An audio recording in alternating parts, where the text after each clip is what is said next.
Let's start up front on the defensive line. Perrion Winfrey moves on to the NFL, as does Isaiah Thomas, who really filled up the box score with 10-plus tackles for loss and 7 sacks. Let's start there. Of course, Todd Bates is going to have his hands right on that defensive line, and your thoughts about who's coming back and what might happen up front. Yeah, well, obviously you bring back a guy in Jalen Redmond that has been tremendously impactful when he's been healthy. You think back to 2019, he actually led the team in sacks with 6.5 from the defensive tackle position as a redshirt freshman.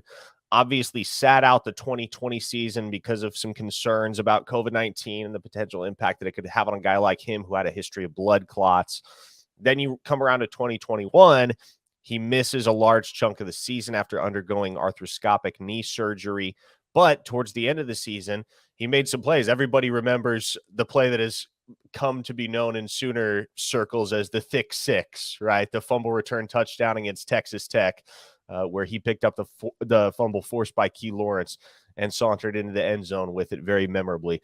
But Jalen Redmond is going to be the cornerstone of this defensive line heading into 2022, at least when you talk about known commodities. You're losing Nick Benito, you're losing Perrion Winfrey, you're losing Isaiah Thomas. Those are your other 3 starters. So Jalen Redmond is the only incumbent. He is solidly penciled into a starting role. What I think is interesting is that the Sooners they've got a plan for Hawaii transfer Jonah Laulu, who comes in very highly regarded. He had offers from every major Power 5 program in the country to come play football at their institution. Chose Oklahoma. There were some reasons for that, but I don't want to belabor the point on that. The reality is Jonah Laulu has the opportunity to be a game wrecker, and he can play inside. He can play outside. He's 6'6", 280, moves very well.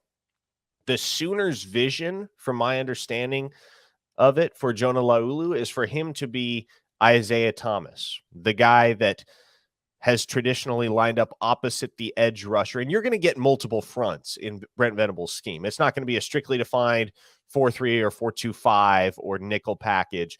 No, you're going to get varying looks and you're going to get varying fronts from Brent Venables. That's one of his calling cards. So you're not going to see the exact same 4 on the defensive line or even the exact same 4 type of players on the defensive line all throughout a game. But what I do think is that in Jonah Laulu and in Ethan Downs, you have 2 guys that have the capacity to really impact the game coming off the edge there. In addition, you throw in Marcus Stripling, who made some strides toward the end of last season. Everybody's real high on Clayton Smith and his potential. So in terms of your defensive ends, look, I'm on record saying I think Ethan Downs can be an all Big 12 player. And I think he's poised to explode. Jonah Laulu is really, really intriguing commodity. And I think depending on how he's ultimately utilized and depending on how quickly he adjusts to his new digs at Oklahoma, he can be a significant impact player for this team as well. At the other defensive tackle spot, I think you're probably looking at Tulane transfer Jeffrey Johnson. He's going to have some competition from guys like Isaiah Coe, Josh Ellison, Corey Roberson, and then the new guys, Cedric Roberts and Alton Tarber. But to me, you look at the ball that Jeffrey Johnson played at Tulane, you look at the fact that LSU wanted him, USC wanted him. Big-time programs wanted this guy to come play football for them. Oklahoma won out in the end, due in no small part to the influence of Todd Bates.